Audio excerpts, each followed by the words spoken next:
In this video, we're going to be talking about how you keep top of mind awareness with your potential investor, even when they've got 10, 15, 20, 30 other companies that are chatting with them about their opportunity. Hi, my name is Steve Torso. I'm the founder of Managing Director of Wholesale Investor and Crisp.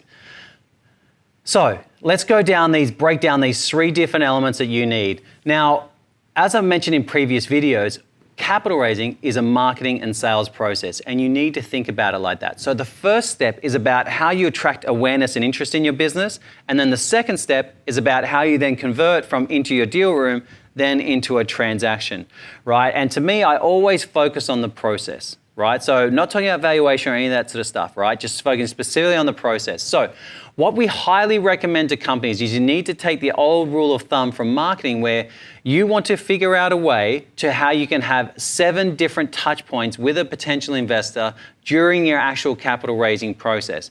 Now, there's different ways that you can actually go about this, but the reason for 7 is because, say, if you go back to old marketing law, it's really about the more times that someone sees your company, your brand, or some of the things that you're working on, whether it be in media, in videos, in content you're putting out, in promotions, what it does is it sits inside their brain, whether it be consciously or subconsciously.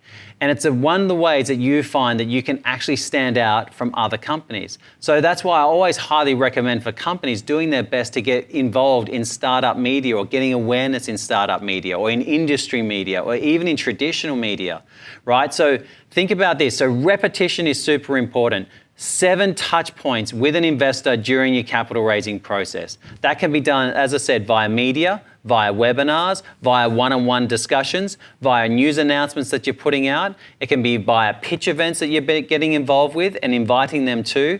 So just think about if when you're going through that capital raising process, what are those 7 touch points and how do you actually do that? And then the next one is to think about how you can do this in a relatively consistent frequency and over a consistent period of time, right? These are the 3 core foundations of how you can actually stay in top of mind awareness for a potential investor. Repeated contacts, frequently, and across at least a minimum of 7 different touch points.